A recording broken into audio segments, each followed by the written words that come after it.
सभी को झारखंडी जोहार साथियों। मेरिट स्टडी में मैं किशोर सर आपको तहे दिल से स्वागत करता हूं। कल हम लोग ने मौर्य काल को खत्म किया कि किस प्रकार से चंद्रगुप्त आए, किस प्रकार से अशोक आए हमारे झारखंड में राज स्थापित किए।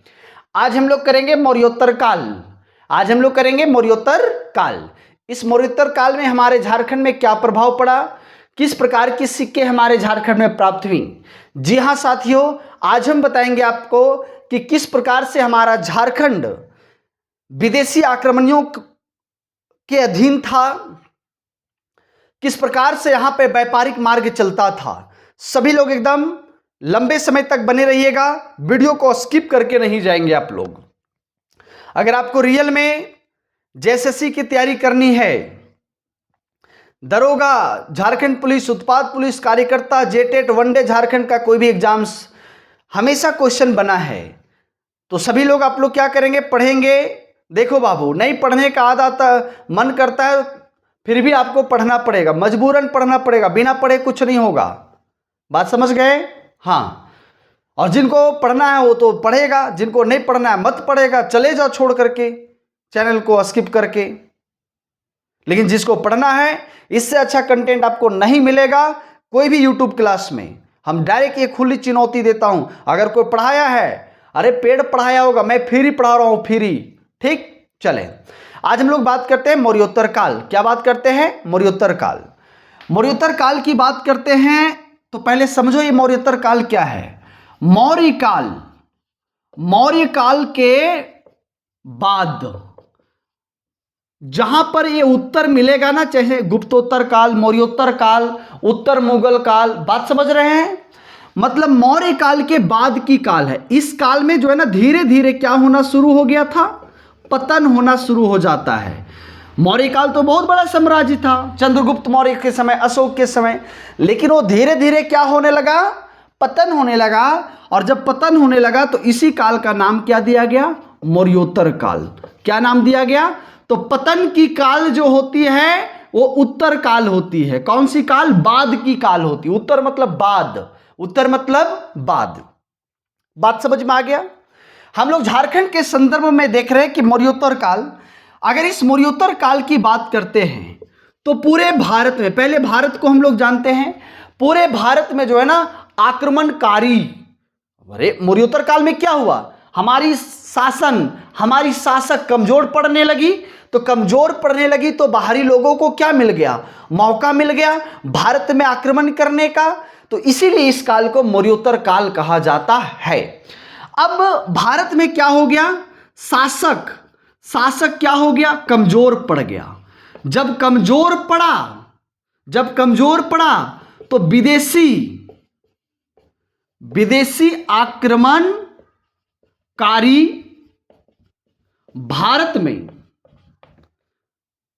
भारत में राज्य स्थापित किया। बात समझिए, मौर्योत्तर काल मतलब कमजोर की काल है, पतन की काल है। जैसे पतन हुआ तो हमारा भारत थोड़ी सी क्या हुई, डगमगाती है। अब जब डगमगाती है तो अगला को मौका मिलेगा, विदेशी को मौका मिलेगा। और जब विदेशी को मौका मिलेगा तो क्या सबसे पहले करेगा, राज्य स्थापित करेगा। और जब राज्य स्थापित करेगा तो राज्य स्थापित करके क्या करेगा, मुंहवा तो देखते नहीं रहेगा, क्या करेगा, व्यापारिक मार्ग को स्थापित करेगा। व्यापारिक मार्गों को क्या करेगा, क्यों, ये क्यों आया, अपनी व्यापार को बढ़ावा देने के लिए, अपनी व्यापार को फैलाने के लिए क्या करते थे, अलग अलग क्षेत्रों में जाकर के राज्य स्थापित करते थे। तो भारत में आकर के व्यापारिक मार्ग को स्थापित किया। और झारखंड को ही क्यों टारगेट किया, झारखंड की जनजाति कोमल, झारखंड में खनिज संपदा, सिंहभूम की क्षेत्र की बात करें या रांची की क्षेत्र की बात करें या हजारीबाग के क्षेत्र की बात करें, हर जगह तो हम लोग पढ़ रहे हैं क्या, झारखंड में क्या हुआ, व्यापारिक मार्ग आया, व्यापारिक रास्ता अपनाया, व्यापारिक स्थापित हुआ। कौन सा क्षेत्र में, झारखंड का कौन सा क्षेत्र बोलिएगा, कोल्हान, कोल्हान प्रमंडल, जैसे सिंहभूम की बात किया जाए, किसकी बात किया जाए, सिंहभूम की। फिर रांची की बात किया जाए, किसकी बात किया जाए, रांची की बात किया जाए। ये सब क्षेत्रों में फिर किसकी बात किया जाए, हजारीबाग की बात किया जाए। ये सब क्षेत्रों ने जो है विदेशी आक्रमणकारियों ने व्यापारिक मार्ग को स्थापित किया, व्यापारिक संबंध पर चीजें को स्थापित किया, कल कारखाना लगाना शुरू कर दिया। बात समझ में आ गया। तो कुछ कुछ साक्ष्य मिलती है, उस साक्ष्य की बात करते हैं। सभी लोग नोट्स करते जाएंगे। मौर्य काल के बाद उत्तर कहलाता है, इसलिए इस काल को मौर्योत्तर काल कहते हैं। मौर्योत्तर काल मतलब पतन की काल।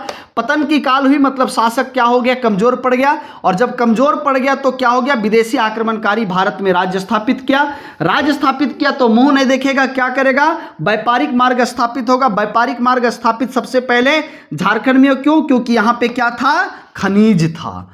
क्या था, खनिज था। खनिज संपदा के लिए कोल्हान प्रमंडल को चुना और रांची को चुना। बात समझ में आ गया है मौर्योत्तर काल की। आगे हम लोग थोड़ी सी बढ़ते हैं। सभी लोग नोट्स करते। मैं अभी तक नहीं बोला हूं को आप हमारे चैनल को लाइक करो, शेयर करो सब। अरे आपको पढ़ना है, आपको अच्छा लगेगा तो आप करोगे, नहीं अच्छा लगेगा नहीं करना, स्किप करके चल जाना। लेकिन इससे बेटर आपको कुछ नहीं मिलेगा, कुछ नहीं मिलेगा। ठीक, चलो आगे में मौर्योत्तर काल में कुछ कुछ साक्ष्य मिलती है, कुछ कुछ सिक्का मिलती है। उस सिक्का की बात करते हैं, उस सिक्का की बात करते हैं। बात समझ गए। चलो तो लिखते हैं सिक्कों का साक्ष्य। सिक्कों का साक्ष्य, किसकी साक्ष्य, सिक्कों की साक्ष्य। और पहला लिखते हैं सिंहभूम। सिंहभूम से क्या मिलता है, सिक्कों का साक्ष्य मिलता है। क्या मिलता है, सिक्कों का साक्ष्य मिलता है। सिंहभूम में जो है रोमन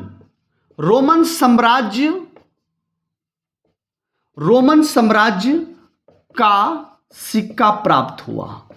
सिंहभूम से रोमन साम्राज्य का, सिंहभूम से कौन सा सिक्का प्राप्त हुआ, रोमन साम्राज्य का सिक्का प्राप्त हुआ। अब हमको ये बताइए, हमको आप ये बताइए एकदम बढ़िया से। अब हमारा झारखंड की संथाली ड्रेस अगर जाकर के गुजरात में दिखे तो वहां पक्का बोलेगा कि वहां झारखंड के आदिवासी लोग रहता होगा। झारखंड की कोयला अगर जाकर के महाराष्ट्र में दिखे तो पक्का पता चला होगा कि झारखंड का कोयला जो है यहाँ पे क्या करे, अपनी खनिज संपदा को बढ़ावा दे रहा है। ठीक उसी प्रकार से यूरोपीय में रोमन साम्राज्य का सिक्का हमारा सिंहभूम से प्राप्त हुआ। कहाँ से प्राप्त हुआ, सिंहभूम से प्राप्त हुआ। रोमन साम्राज्य के सिक्के कहाँ से प्राप्त हुआ, सिंहभूम से प्राप्त हुआ। बहुत इंपॉर्टेंट है। तो बोल सकते हैं सर हमारे रोमन साम्राज्य झारखंड में व्यापारिक राज्य स्थापित किया, हाँ या ना। क्लियर, समझ में आ गया, कोई दिक्कत।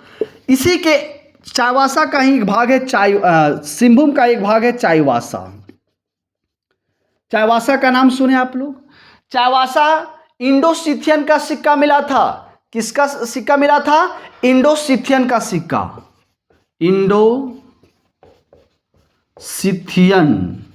इंडो-सिथियन का सिक्का।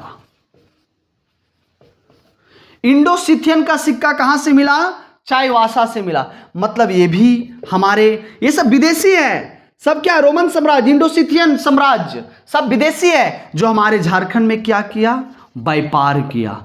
क्या किया, व्यापार किया। कच्चा माल ले गया, फिर पका के हमारे साथ ही बेचा। समझ गए। अगला आता है रांची। क्या आता है, रांची।